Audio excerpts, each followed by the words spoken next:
Hello नमस्कार दोस्तों, मैं हूं कुंदन और आप देख रहे हैं आपका अपना यूट्यूब चैनल केसी बुंडू, जिसका पूरा नाम है नॉलेज कैंपस बुंडू।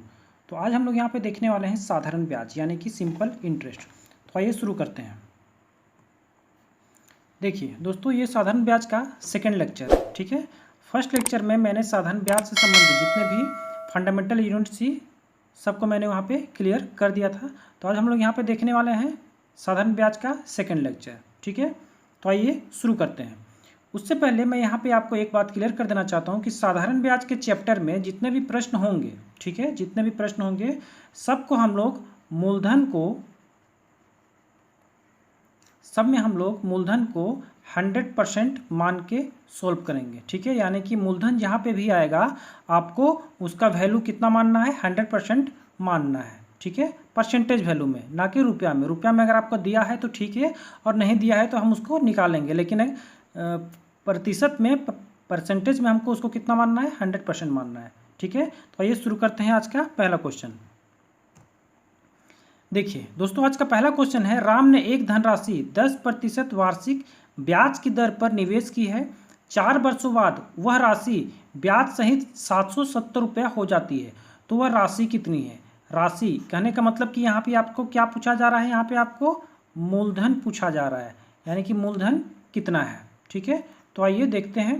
तो इससे पहले मैंने यहाँ पे क्या बताया कि मूलधन को आपको कितना मानना है, 100% मानना है, यानी कि आपको 100% का वैल्यू निकालना है। लेकिन यहाँ पे रुपया में पूछा जा रहा है कि वो राशि कितनी थी, तो यहाँ पे आपको रुपया में वैल्यू निकालना है। ठीक है, तो देखिए एक बात और इस प्रश्न में कहा जा रहा है कि 770 रुपया हो जाती है। जहाँ पे भी आपको ये वर्ड मिले, हो जाती है या फिर हो जाता है, आपको समझना है कि ये किसको इंगित कर रहा है, ये मिश्रधन को इंगित कर रहा है। ठीक है, ये मिश्रधन को इंगित कर रहा है। और आप सबको मालूम होगा कि मिश्रधन दो के योग से बनता है। पहला है आपका ब्याज और दूसरा है आपका मूलधन। ठीक है, मूलधन को तो हम लोगों ने 100% मान लिया है, और ये ब्याज कितना होगा। तो आइए देखते हैं प्रश्न में। देखिए ये कहा जा रहा है एक धनराशि 10% वार्षिक ब्याज की दर पर। ठीक है, 10% वार्षिक, यानी कि एक साल में 10%। तो यहाँ पे कितने साल के लिए लग रहा है, 4 साल के लिए लग रहा है, 4 वर्षों के लिए लग रहा है। तो यहाँ पे कितना हो जाएगा, एक साल में 10 तो 4 साल में 40, यानी कि टोटल जो है ब्याज परसेंट वो कितना आ जाएगा, 40। अब जो है इन दोनों का योग वो कितना हो जाएगा, 140%। ठीक है, 140%। तो ये क्या है, 140% टोटल योग है किसका, ब्याज और मूलधन का। और ब्याज और मूलधन का योग क्या कहलाता है, मिश्रधन कहलाता है। यानी कि 140% ये क्या हो गया, मिश्रधन हो गया। अब आते हैं देखिए प्रश्न में। देखिए प्रश्न में आपको कहा जा रहा है कि 770 रुपया हो जाते हैं, यानी कि मिश्रधन का वैल्यू कितना है, 770 रुपया, यानी कि 140% का वैल्यू कितना आपका दिया हुआ है, 770 रुपया। ठीक है, तो आपको यहाँ पे निकालना क्या है, 100% का वैल्यू निकालना है। क्यों, क्योंकि 100% का वैल्यू क्या होता है, मूलधन होता है। तो 100% इक्वल टू वाट। तो देखिए यहाँ पे देखते हैं कि 140 से 770 का रिलेशन कैसे बन रहा है। तो आप देखिए कि 14×5 = 70। ठीक है, और फिर 14×5 = 70, यानी कि अगर हम 5.5 से यहाँ पे मल्टीप्लाई कर देंगे 140 को, तो हमको क्या प्राप्त होगा, 770 प्राप्त होगा। ठीक है, तो उसी तरीके से हम नीचे में भी, यानी कि 100 में भी 5.5 से अगर हम मल्टीप्लाई कर देते हैं तो हमको क्या प्राप्त होता है, हमको 550 रुपया प्राप्त होता है। और यही 550 रुपया आपकी धनराशि थी, यानी कि फाइनली आपका आंसर कितना हो गया, 550 रुपया। ठीक है, हम 100% का वैल्यू क्यों निकाल रहे हैं, क्योंकि 100% मेरा क्या है, मूलधन है। ठीक है, बढ़ते हैं अगले प्रश्न की ओर। देखिए अगला प्रश्न है, एक राशि साधारण ब्याज की दर पर 4 वर्षों के लिए रखी गई, यदि उसे 3% अधिक दर पर रखा जाता तो इस पर एक 1440 रुपया अधिक मिलते, राशि कितनी है। यानी कि फिर से यहाँ पे आपको क्या मांगा जा रहा है, आपको मूलधन मांगा जा रहा है कि मूलधन कितना था। ठीक है, तो मूलधन बराबर वाट कर लेते हैं हम। ठीक है, और ये क्या है, 100%। ठीक है, मूलधन को हम लोग क्या मानते हैं, 100% मानते हैं। तो देखते हैं आगे।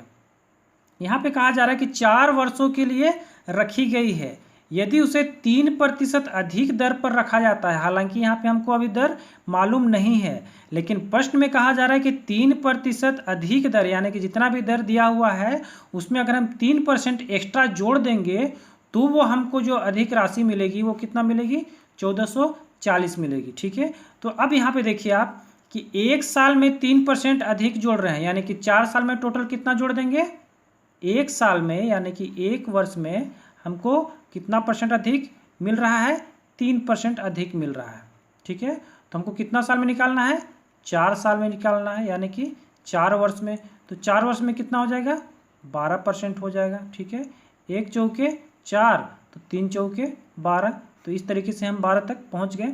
अब यहाँ पे देखिए आप कि 12% क्या होगा, अधिक मिलेगा। ठीक है, 12% अधिक मिलेगा, लेकिन यहाँ पे आपको रुपया में कितना अधिक मिल रहा है, 1440 रुपया।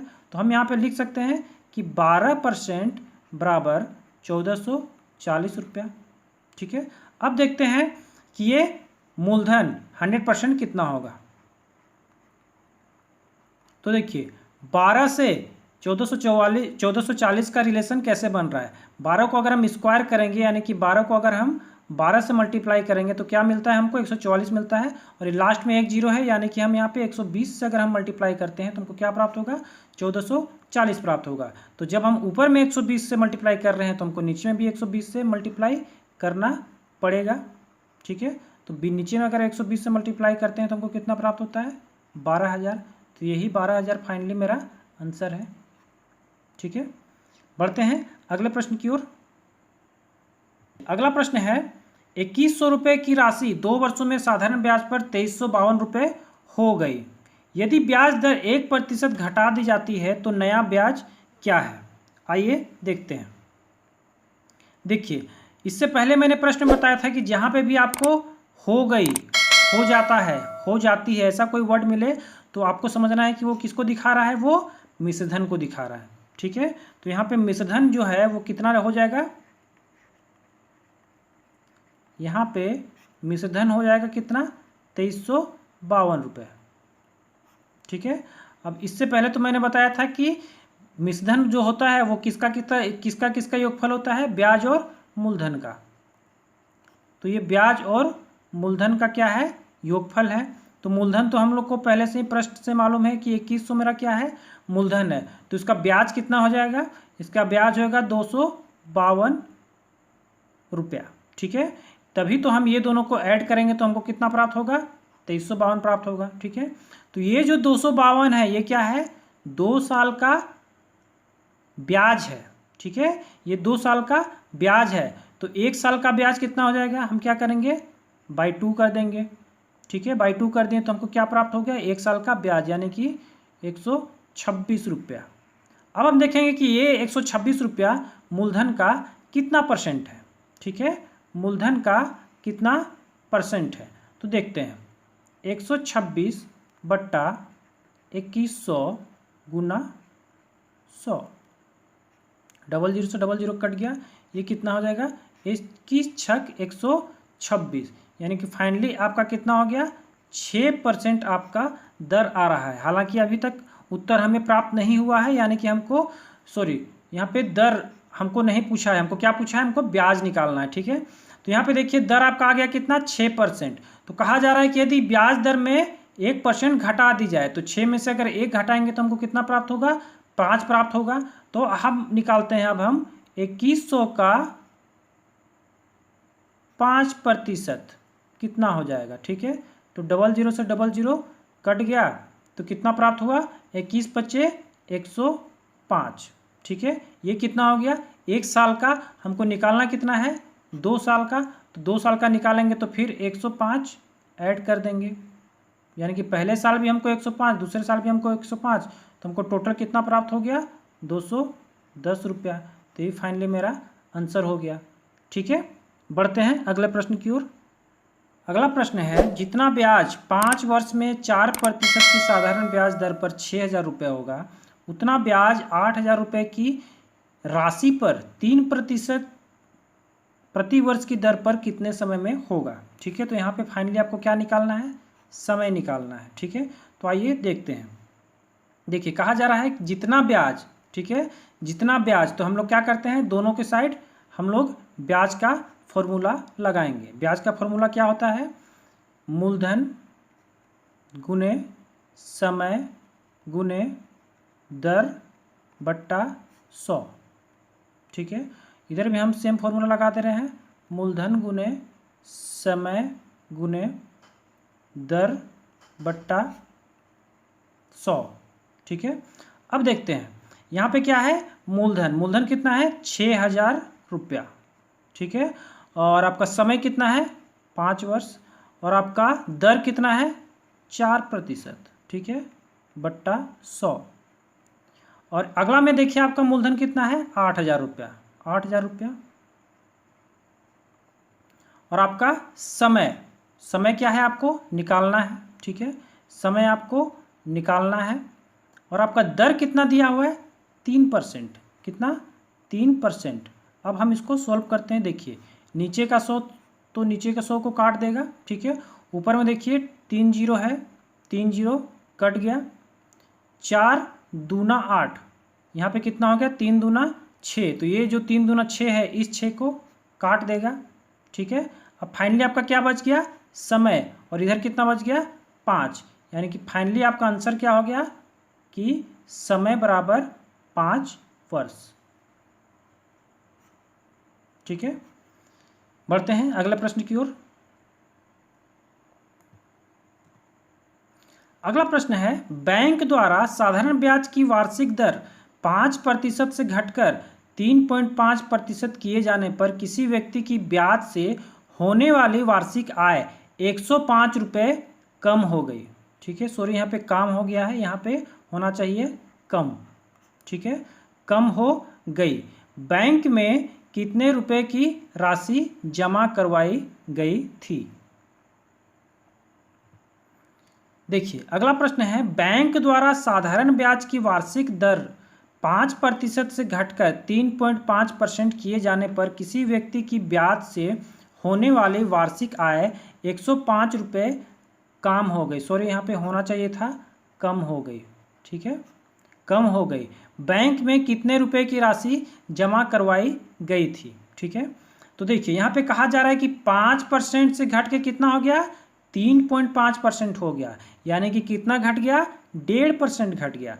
तो जब 1.5% घट गया तो यहाँ पे कितना रुपया घट जा रहा है, 105 रुपया घट जा रहा है। तो कहा जा रहा है कि बैंक में राशि कितना जमा करवाई गई थी। राशि यानी कि यहाँ पे आपको क्या निकालने बोल रहा है, मूलधन निकालने बोल रहा है। ठीक है, तो आइए देखते हैं। और मूलधन बराबर क्या होता है, हम लोग यहाँ पे 100% मानते हैं। तो देखिए यहाँ पे क्या बोल रहा है, 5% से घट के 3.5 हो गया। ठीक है, 5% से घट के क्या हो गया, 3.5 हो गया, यानी कि फाइनली आपका कितना घट गया, 1.5% घट गया। ठीक है, फाइनली आपका कितना घट गया, 1.5% घट गया। लेकिन यहाँ पे रुपया में आपका कितना घट गया, 105 रुपये घट गया। तो देखते हैं 1.5% बराबर कितना हो गया, 105 रुपया। तो आपको निकालना कितना है, आपको निकालना है 100% का वैल्यू। तो देखिए 1.5 से 105 का कुछ रिलेशन आपको दिखाई दे रहा है, क्या है, 15 सत्ते 105, लेकिन यहाँ पे क्या है, 15 नहीं है, क्या है, 1.5 है। तो हम यहाँ पे क्या करते हैं, 70 से मल्टीप्लाई कर देंगे। ठीक है, 70 से मल्टीप्लाई कर देंगे। तो जब हम ऊपर में 70 से मल्टीप्लाई कर रहे हैं तो हमको नीचे में भी 70 से मल्टीप्लाई करना पड़ेगा।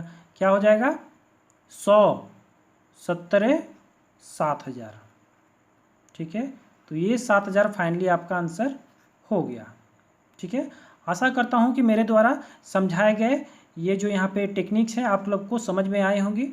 ठीक है, आज के लिए इतना ही। अगले वीडियो में मैं कुछ और प्रश्नों के साथ उपस्थित होऊंगा। ठीक है दोस्तों, धन्यवाद।